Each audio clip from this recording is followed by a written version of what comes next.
Welcome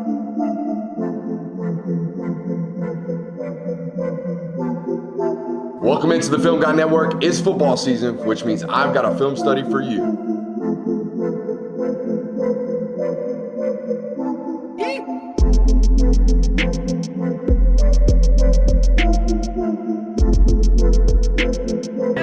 What's up? You really like that?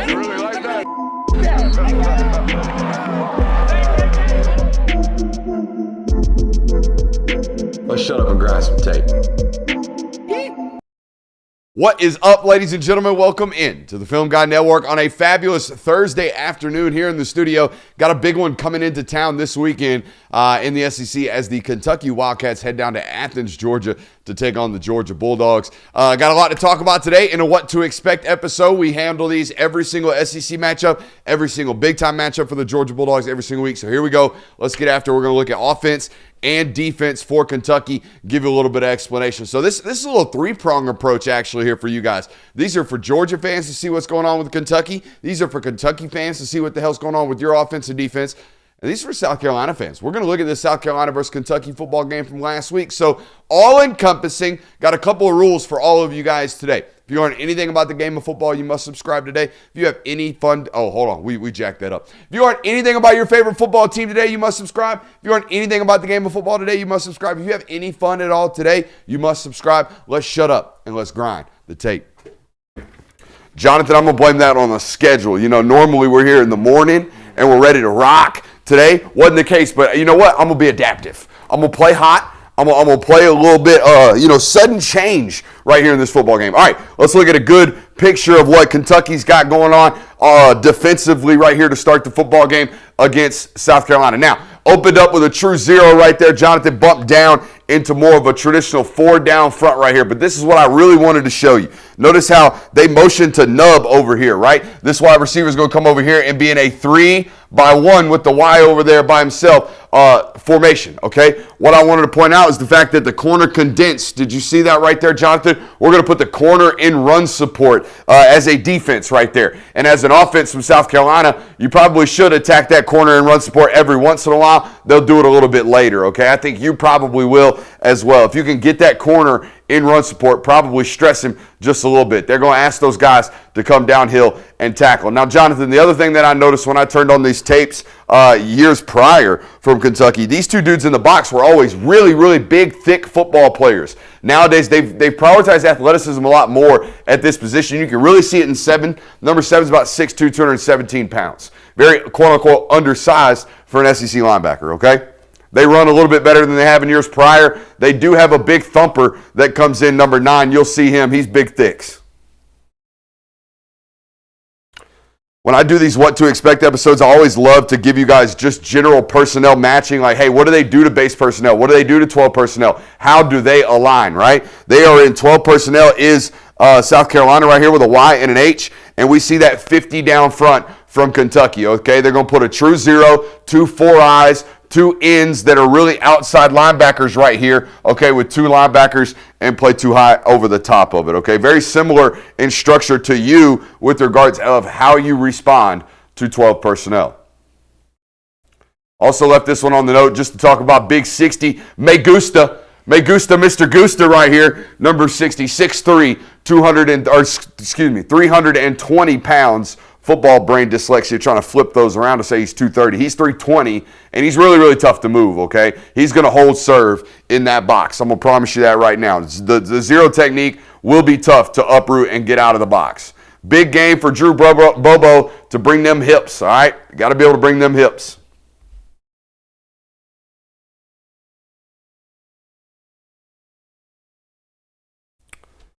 Hey, I put this one on here not because of Kentucky's defense, but because I want you guys to know that this is my preseason Heisman winner. This is the guy that most NFL teams are still scouting as an NFL first-round draft pick, and this is a terrible turn down on tape on 3rd down right here. Look at this first skinny open up in this window right here where his eyes are, by the way, okay? That's a lot of grass and a lot of turn down on tape right there for an offense. So we're 14, 15 games into the career of Lenora Sellers, especially when you see this from the tight. You can notice just how tough of a turn down this is. But, guys, this is the same stuff that your quarterback has struggled with, right? We got something underneath. We got something over the top. Hook, curl. Middle field safety's been pushed off the hash somewhere. We can't quite see him. But that's a good window. That's a good window that you have your eyes on right now, and we're going to pass that sucker up and kind of run ourselves out of an opportunity for a chunk play. Damn near put the ball at risk at the end of that. Did you see that, Jonathan? Mm-hmm. Now, I think there's no doubts, all right? You're going to, against cover 3, like we always talk about, right? Against cover 3 or against zone coverage in general, especially against one high, something's going to be running to grass inevitably, right? Something's going to open up eventually in the progression. They don't have enough people and too much grass to be covering all of it, right? So the question is, when it does arrive, right, when it does open up in the progression, are you able to strike and finish? Okay, because Lenoris isn't able to right now and almost gets an interceptable football and it turns out into a reception for him, all right? But can we layer these footballs against zone coverage? Okay, big question going into this weekend. It's been the question for me the whole entire season, has it not, Jonathan? Mm-hmm. Your quarterback's going to see these opportunities. Your coordinator's going to call these types of running to grass types of plays because they are the 3 beaters, right? Let's get play action to suck up all those underneath defenders. Let's drive verticals to take care of those safeties, and let's get some grass opportunities for wide receivers after the catch. We got to be able to hit that receiver in the chest. I see a lot of this lately. Okay, a lot of this inverted Tampa where we take our best and most athletic football player, put him at 7 yards in the middle of the defense, and we just kind of let him roam. Hey, if they're running the football, your C gap to be on, right? Take it to the tackle and out. Adjust everything else. Everything in between you's got, or everything in front of you's got, A gap and B gap. You got C gap and beyond. Run it to the angle. All right. Hey, if they run the ball to the flat, take your butt to the flat. Hey, if number 2 pushes vertical through the hole, you got to flip and turn and run. Right? If we get pressed in the middle of the field, you got to turn and run vertically, right? Just put our best player in that middle of the field. You're going to see this on Saturday. A lot of football teams are playing it. I think the best team playing it right now is Ohio State. And instead of number 7, they put Caleb Downs in the middle of that field, and they just let him be whatever he wants to be. Same concept here. Okay, got to learn how to beat it. Got to learn how to beat it. Got to learn how to play, sound passing mechanics off of it.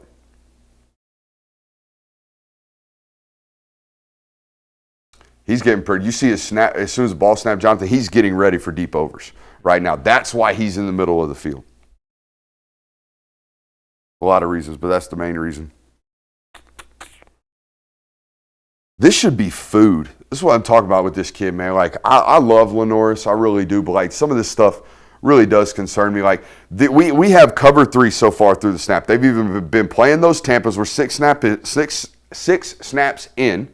Too much caffeine. 6 snaps in, okay? They've either been playing that Tampa that we just showed you or this cover 3 that they're about to show again. Against cover 3, dude, this comeback right here should be 3 steps, 1 hitch, ball out. Like this should be food against this defense.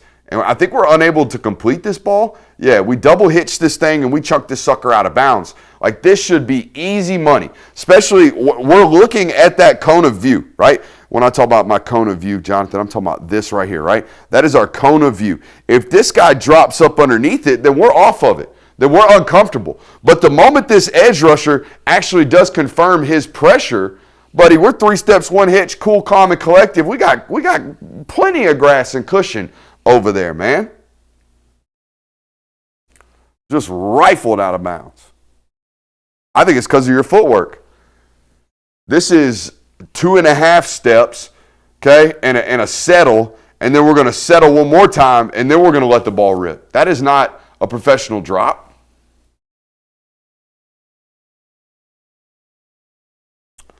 Now, this was one of the very few times I did see them play man-to-man coverage. Is this 3rd and medium? It's 3rd and 9. Okay, so here we go. On 3rd down, you're going to get man-to-man occasionally, and when you do, you're probably going to get some type of exotic or some type of simulated pressure, all right, which is what they get here. This looks like 3 high pre-snap, Jonathan, and post-snap, they actually play cover 1 robber. So one of these guys plays insanely deep. One of these guys plays like mid-12s right here, okay, and everybody else plays man-to-man coverage, they rush 4. You see that? And then they spied. Okay, so there's the low 12-hole robber player. There's the deep half player or the deep field player, and everybody else is in man-to-man coverage. That safety actually has the back. These two guys are in man-to-man coverage. We actually have a switch release working right here to the top of the screen. That ball should be thrown right now. I don't know if you see that, Jonathan. We're waiting for that ball to come out just a hair longer, and I think we kill our yak right here. We kill our ability to run after the catch. Now, I don't know if he's pumping this football because right now, for some reason, the young wide receiver's not looking at us. Do you see that, Jonathan? Why are we not looking for the football right now, big dog? We should be looking for the rock. We're going to make our quarterback hold the pill a little bit longer. Good call, or decent call, I should say, from Schuler right here, trying to get a man beater. All right? But I don't love the depth of route. Do you, Jonathan? It's 3rd and 9, and we're running a 3-yard route. Okay?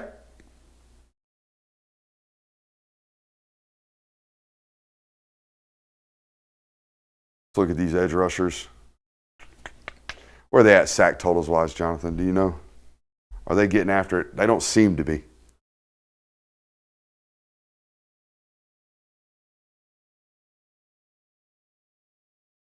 Their core, though, who they want to be, is a zone coverage football team.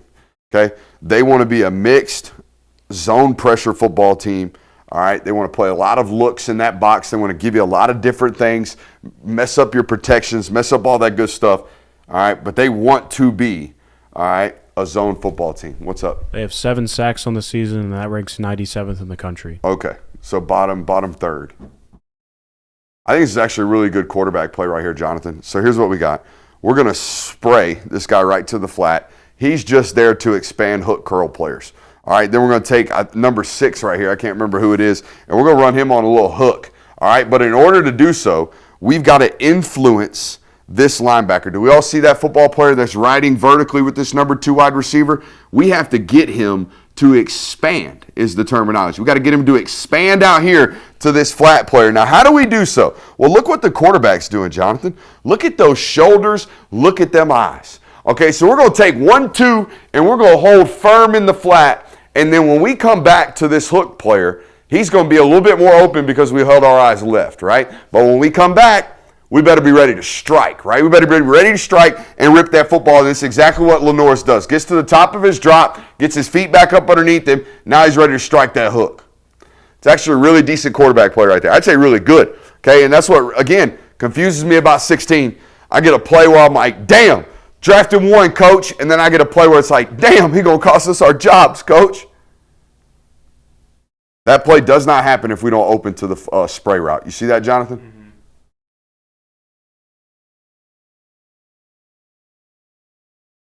I think they're a stout D-line as usual. You go up and scout Kentucky every single year. They're going to be thick in that middle. They're going to be able to stack gaps. They're going to hold dudes at the point of the attack. They're going to be able to hold double teams, all that good stuff. The reason these guys, I mean, how many years have Kentucky linebackers been in the top 6 or 7 in tackles in the SEC? It's because they got defensive linemen that absorb blocks constantly, okay? So those guys will most likely remain free. I mean, look at 3. 3 takes terrible reads here, but never once gets touched. He's guessing the wrong gap the entire time, but never once does an offensive lineman get up to him. You know what I mean? Because them defensive linemen holding them 5 offensive linemen at the point of attack constantly. I wanted to show y'all this because we got a big oof coming up on tape right here. Big oof we need to talk about. Big oof right here for number 7. All right, I'd be looking at this on tape, and I would be trying to do my best to make that right there happen, right? I got to figure out how many ways as offensive coordinator I can create that right there. Some oof. That's my guy. There he goes. We got to trick this eye discipline just a little bit. And I think I know what happened to us, Jonathan. We got a bunch of down blocks right here in front of us. We got zone read going back this way. We got a whole lot of keys telling us probably getting run fit over here. Nope. Quarterback out the back. See you. Might be a good game for Gunner with regards to that. Now, I do think this odd front is extremely what we call counterable. All right, counterable. Why? All right, well, he's in a 4-eye out here, Jonathan, and we got an outside linebacker apexed, meaning he is in between the offensive line and the number 2 wide receiver, right? An apex defender. Meaning, if we get a nice, good, clean down block on this guy, we take our guard, we pull and kick that guy. We already have a natural crease creating itself out there in C-gap and beyond. Do we see that? You'll especially see it when we open it up from the tight. Look how big C-gap and beyond looks like right now. If we can get a good, solid down block on that 4-eye like they do right now, get that good down block, get that good kick, get a good wrap up there to the linebacker, bam, there's our crease. Okay? Very counterable versus these odd front defenses. I always hated playing odd front defenses, Jonathan, selfishly as a center, because that means you got a true 0 over your butt the entire football game, and that means you're working. All right? But when we get on angles, right? When we get on angles with these counters, also a reason why I think counters are a big game or big play in the game plan for you guys this week is because moving these guys this way, really, really hard. They're big. Moving these guys on angles, much, much easier. Watch how they actually do create some type of movement right there on the nose, right? Ball was on the hash. We got a good yard of movement right now, right? Ball was, or 4-eye was out here. We've already got him moved, displaced 2 gaps, okay? So that's why, again, I think it's a huge week for counter and running through arm tackles like that right there from Rasul Fajan.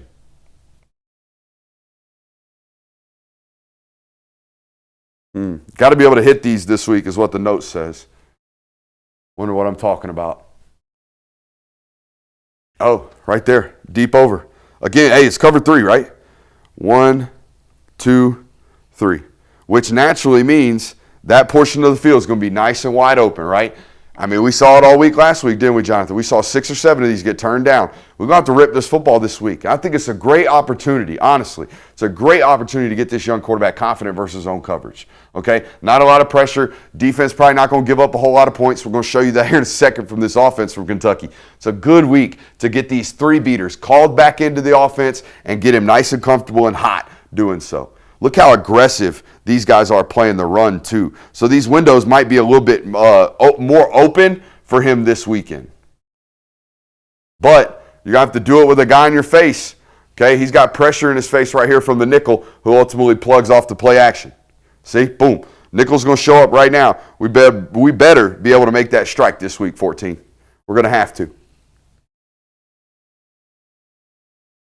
Hey, I want you to take a look at this sun gun. Look at this dude. That's power in the pads, folks. That's 247 pounds, by the way. 247 pounds. So you running backs, we better have good pad level. Okay, we can't be running up in that thing like it's sweet. All right, we better be running behind our pads. All right, running with good low pad level. This kid's a thumper. Wait till you see the linebacker on the other side we're going to show you. I don't think they're that multiple. Now, they might disguise on you, all right, but that was cover 3 flipped into this Tampa 2 cover look that they run, right? There's that linebacker running mid-hole, all right? There's those 2 high safeties playing that. It's not a whole lot. You're going to get pressured on man coverage. You're going to get Tampa. You're going to get cover 3. What time are we at right now so far, Jonathan? 19 minutes. All right, we're good. We're good. I do want to show y'all this because you have to get prepared for it. Everybody's exotic on third down. Okay, everybody's exotic. Let's stay the hell out of it. Let's stay out of 3rd and 9, especially, like I believe they're in. But here we go. We walk 4 up field side, right? They got 4 guys over here from the guard to the tackle. So obviously, as an offensive line, we have to set our protection that way. They do. They end up rolling the nickel down and firing him. And he's the one, I think, who gets home unevaded. Yeah. Quarterback, no, don't do this stuff. I know he's a super freak, so he gets to do that stuff, but I don't want you doing that stuff. Stay off the spoon, Jonathan. What you laughing at over there? I think this is what I was talking about. I mean, my God, son. It's awesome. It's awesome, but I'm going to show you another play here in a second where we take a 25-yard sack because we can't, just absolutely biatch a guy in the backfield. Like this right here. Look at this right here. I told y'all on the show the other night that blitz pickup period this week is really, really important. Jonathan, look at this late stem that they give them. All right, first of all, South Carolina's in 7-man pass pro. They got all these guys in the protection, and they're about to let a walkthrough happen, okay, or a run-through. Let's go to the tight. Okay, so in this situation, We got 6 guys, 6 immediate threats in the box. We've got 7, so we should be good, right, Jonathan? All right, they're in a 4-man slide, one-on-one, big on big on the backside, which means the littles got the littles, right? I got him, and I got him. All right, and that's how it should work out. But, and this is why, how many coaches in the football world have you heard about doing your job, do your 111, some version of that cliche? This is why it's so important. You can't be out here in the world of football doing other people's job or worried about other people's job. You have to do your job. The job of this left guard right here is to keep his eyes in his gap and never, ever, ever allow anything to cross his face. Okay, he is to continue to work on this slide with his teammates, and the moment something crosses his face, he is to collect it. That is not his job. Okay, that is the running back's job. If he keeps his eyes in the right spot, he's going to end up taking that defensive tackle, and guess who's there to fill in for the linebacker who actually is his responsibility? The running back, right? The tight end's back over here to help pick up number 7. Now, the tight end doesn't do his job. He allows number 7 to stay inside. He guesses incorrectly. So 7 should be blowing through right now because the tight end didn't do his job. But instead, we got number 90 running in on our quarterback, and our quarterback's going to try to be a superhero, take another 9 yards back. Hey, got to be locked in on blitz period. Let's flip over and take a look at this offense. I don't really want to do this, but we're going to do this. Okay. This is going to Hey, we'll take a quick minute to give a shout out to our friends over at Sleeper. What a great time to be here on this network this year, but also a great time to be with our friends over at Sleeper. Go over to Sleeper today, the #1 place for daily fantasy and prop plays. Sleeper Picks is a real money product that connects friends over picks. Choose 2 to 8 of your favorite players from pregame, live, or even across different sports. Pick more than or less than the predicted stats.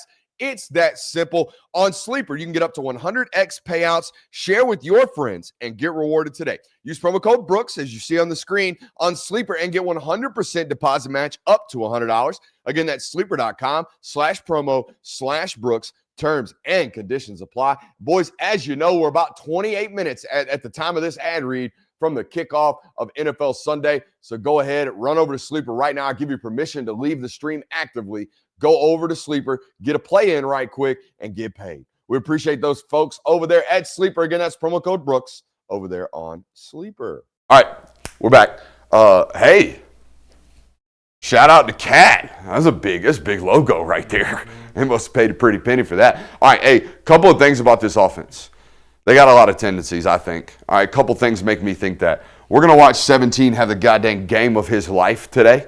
And I think a lot of that is cues. I think a lot of that is stuff that they had picked up in film study. And he's a great player, no doubt. Also, they ran pin and pull 3 times in the first 14 plays. Okay, they ran the same run concept 3 times in the first 14 plays.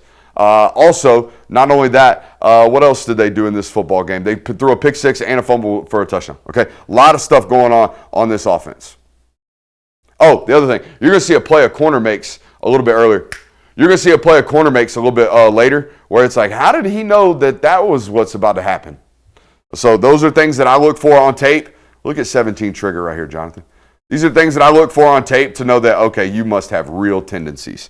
If we got first play jitters like this and 17 keying, triggering, coming downhill right now, turning crap back in, y'all got some tendencies on your tape. The other thing that surprised me, Jonathan, this is the biggest and thickest offensive line in all of SEC football. Would you agree? Yeah, I've seen some. That I have seen, that we have studied. They're the biggest. Now, dude, the whole first half, they're trying to stretch the edge. The whole first half, they're doing pin and pull. The whole first half, they're doing wide zone. The whole first half, they're doing jet sweeps. They're treating Kendrick Law like a big-time X receiver.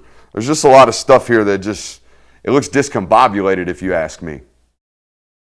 I expected to see a lot of downhill, get-at-you type of running game. That's not what I see when I turn the tape on. Now, I do think this should be a much bigger play for them, all right, and you definitely have to get prepared for it. This is Kendrick Law coming on jet sweep for them, and my God, should this be a touchdown. I mean, why did we cut this ball back in, son? Look at that. Look at that angle. Look at that lane, dude. Just towed it. This was their best and most efficient drive of the football game. I think hands down was their opener. So get ready for a decent opening script versus you guys. The other thing I think is really impressive about this football team, okay, is their tight end blocking. Their tight ends are really, really committed to setting the tone and being physical football players, all right, and involved in the run game.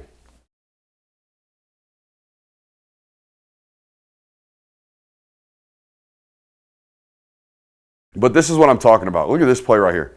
Okay? They are very clearly, to me, in man coverage. That looks like man coverage to me. That looks like man coverage to me. Looks like we got a single high safety. Looks like these two guys are doing what we call banjo in the back, meaning if the back goes that way, you've got him. If the back releases my way, I've got him. Do you agree or disagree? Mm-hmm. That's what I think we've got. Now, pre-snap, the only thing that makes me question it is what in the hell is this corner doing? Okay, look at this corner. This corner is going to sit in, eyes on the quarterback, and we got the number 3 wide receiver running or actually it's a fade. It's a slot fade right here, and he is just squatting on it ready for that sucker. Do you see that? Mm-hmm. What on our film notes allows us to sag off and play that when our responsibility, presumably, is running an underneath route right here? And look, hey, nothing to trade off with this guy either. There's nobody to pick him up if he runs inward like that. When I see things like this, Jonathan, the only thing I can think of is that they've got some type of tell, right? Yeah. We're in 4-by-0, basically. We got the attached tight end back on the left side. Everything is saying formation to the field right here. All right, maybe they're getting slot fade indicators. Something tells me that. No doubt about it with this football team, though. Got to set hard edges against Kentucky. All right, they will capture your edge if you're not careful. This is what I'm talking about with these tight ends. Watch 84 over here, man. Watch the smoke he brings to the equation. Now, he might have got away with a hold right here, but he's jacking folks up, dog. He's going to get in your chest, and he's going to roll his hips. Okay, so we have got to be ready to set tough edges and keep our outside arm free. You know what I mean with the game plan, though? Every run play was C-gap and beyond for a football team that averages 6'6", 340 pounds at offensive line. Crazy to watch. But they do rely on this guy, Kendrick Law, quite a bit. And they treat him, like I'm saying, like a big-bodied X, dude. We're just going to throw him like big-time go balls? That's interesting to me. I don't know about you, Jonathan. I thought Kendrick Law was more of like a and then stick your ass in the screen game. Nobody blocks harder than Kendrick Law. Don't get me wrong. But I did not picture him being even a Z, let alone an X. No disrespect to you, Kendrick. I'm sure you would give me some work. I love this kid, man. I love this kid. I couldn't stop watching him. I couldn't take my eyes off him the entire film study, man. He was getting after it. Look him jack that guard up, Jonathan. I mean, that guard thought he had one, didn't he? He gets around right here, puts his head down. He thinks he's got one. Son, you about to get jacked up. That's how you turn it back into your teammates right there, 17. And then look at this next play. I'm sorry it turned into a 17 study. Look at this next play. By the way, this kid transferred from Alabama this year, first year starting. He's from Germany, Jonathan.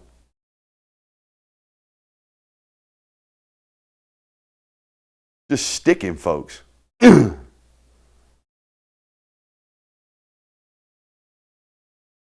tight ends move people. You need to know this. Their tight ends move people. So much so that they run concepts at these guys' butt. They're going to run split zone right here. No, they're actually read optioning. Okay? But this play only happens because the tight end washes number 9's butt 6 yards down the line of scrimmage. Who's number 9 from South Carolina, Jonathan? I need a height and weight on him because he looks 6'6", 245. And he's getting walked right now by Kentucky's tight end. Might just be a young player.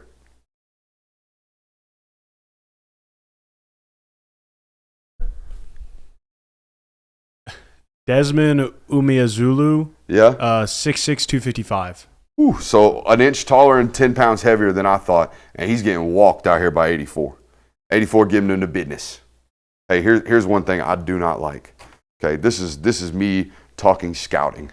Okay, and there's a 5-star in the 2027 class that scares me this way. I do not like edge rushers that are penguin footed. Okay, I don't think we're powerful this way. I don't think we're twitchy this way. I don't think we're strong this way. We're strong when we point our toes where we're supposed to be going. So you can see it, and all it tells me is that your hips are a little tight, your ankles are a little tight, your dexterity's tight. You probably don't have a ton of bend. Look at this guy in his stance, Jonathan.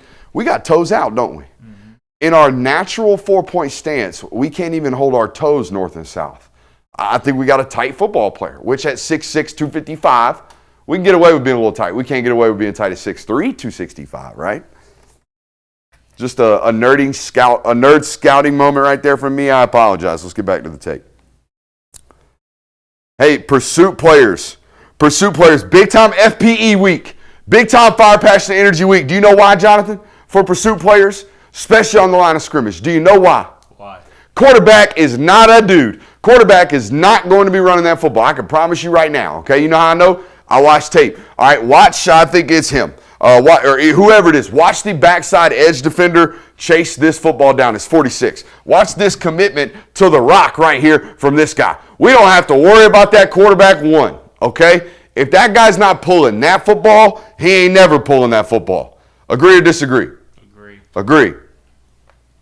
Now, they are running counter, all right? So this doesn't have really a read put up off of it. They're pulling the backside guard and the backside tackle. But, buddy, if you see a guard and tackle pull away, take your butt to the football. They're probably taking you there, okay? Big time reading the guards week this week, right? Whether it be counter, whether it be pin and pull, you see guard away, you chase the guard's butt. It'll take you to the rock, okay? Now, this one was interesting, Jonathan. You seeing what they're doing right here? They're not a no-huddle team. It's 3rd and 2. So down distance formation personnel, important on this channel. Down and distance, 3rd and 2. All right? Formation and personnel, we're not going to get until the last second when they break the huddle. Now, why might they be doing that? They're trying to get us off guard, right? They're trying to get us misaligned. And right here on 3rd and 2, they're not just hunting an easy box count in the run game. No, they're going to run FIB. They're going to run FIB right now, all right? And they're going to flood you into the boundary, and they're going to smack you in the face with an explosive, okay? We can't make it that easy on these guys. Now, they made it hard on us rushing out of the huddle, making us get aligned is something that a lot of football teams don't do nowadays. I remember Nick Saban talking about this after the Rose Bowl against Michigan. He's like, we play all these no-huddle football teams, and then all of a sudden they come out here and they're huddling and then breaking the huddle, getting to the line, and our guys have no idea how to communicate on the fly, get their cleats in the ground, and get set. Normally, they're just watching everybody walk up to the line of scrimmage, look to the sideline, wait for a call. That's nice and easy to get our cleats in the ground. When you break the huddle like this, we got to go now. We got to make rapid decisions. We got to be prepared for where our football players are, where our assignments and our alignment responsibilities are. Okay? It was just very weird for me to see them constantly attacking edges. It's just not who I thought Kentucky football was. I thought Kentucky football was downhill. We throw the ball outside on the edges in screen game. I didn't think we were running to them out there with the Wildcat offense. So this went down as a completion. So you might as well mark off 2 or 3 of his completions from last week too, Jonathan. By the way, 3rd pin and pull right here in 14 snaps. They repeated an offensive concept 3 times in 14 snaps. It was 25% of their offensive workload in this film study so far. Now, that could be just young quarterback. We're going to eventually open some things up, but like, good Lord. Hey, I love seeing this. I would especially love seeing this if I were an edge rusher. A little speed to power right here. Okay, going to get this left tackle who is 6'8", 360 some odd pounds. We're going to get him worried about speed rush, get him back on his heels, trying to get obvious, and then stick right in the chest, okay? This is exactly what happens from 12. I love this. Good, hard, 3 steps upfield. Boom, boom, boom. Speed to power. Watch this. 1, 2, 3, speed to power. Boom, right through his chest, and we got it. And we didn't fumble there. We fumbled later. Hey, bring your face mask. Bring your face mask out here on the perimeter. I'm telling you, I ain't going to lie to you. Hey, who brought the smoke last week in that football game, Jonathan? Bama. Bama brought the hell up out the smoke for a football program that prides themselves on what they call Memphis drill, right? The 2-over-2s, the 3-over-3s, the screen drills that they do at practice. For a football team that prides themselves in that department, they had their souls taken last week by Alabama. And if you're not careful, this SOB is going to do it to you too. I think this is Kendrick Law right here, and this is their big tight end 84 coming out here. This is their big boy wide receiver right here. They are going to bring their screws, so you better as well. Jalen Kilgore learned this lesson right here and got put on tape getting flat-backed by a wide receiver. Okay? Be alert and bring your face mask. Also, do you see what I'm seeing on this play as well, Jonathan? Lots of cuts. Get ready for this nonsense. Get ready for this nonsense. Guys, I wish you'd outlaw it. I wish all of you would get on the phone and you'd say, hey, Eli Drinkowitz, hey, Mark Stoops, y'all are the only two that seem to do it. Can we make an agreement that we're all overpaying these defensive tackles and the last thing I want to happen is them to blow an ACL out because you're cutting on screens? No, we can't. Well, F you, I'm going to run it up. You know what I mean? Like, come on, guys. We got way too much money tied up in these guys to be out here cutting. They don't do that crap on Sundays. Don't do it in our Sunday league down here on Saturdays. That's the way I feel about it. It's the way I've always felt about it. And don't tell me I'm biased, because guess who used to be a nasty, nasty cut blocker? This guy.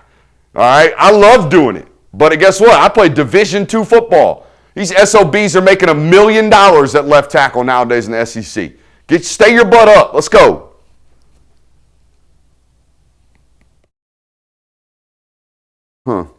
Guess what big means? Big on the offensive line means struggles laterally. I want y'all to watch the center, right? He is 6'4", 325 pounds. He is a big man.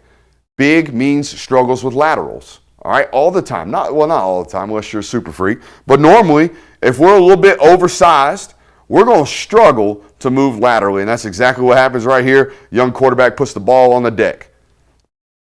You want to know why South Carolina's winning football games, Jonathan? Because they make the play. They make the play. Every single time they need to make a play, they make the play. And it ain't just an interception. It's damn interception to the house. It ain't just a strip sack. It's a strip sack to the house. Been like that since Beamer's been there, I feel like. No true X in this offense. None. It should be an absolute get-right game for this offense. I don't think this is on the wide receiver. He creates separation. But the problem when we're running RPOs without an X in our offense is when we get tight window throws, guess who we're throwing them to? A 5'8" wide receiver. If that guy was 6'5", that's on his face mask. Do we all get that? All right, that's Kentucky's offensive defense. Hope you enjoyed it. Hope you hit that thumbs up button. Hope you show up tonight at 8 o'clock for our live show. I love you. We'll see you next time.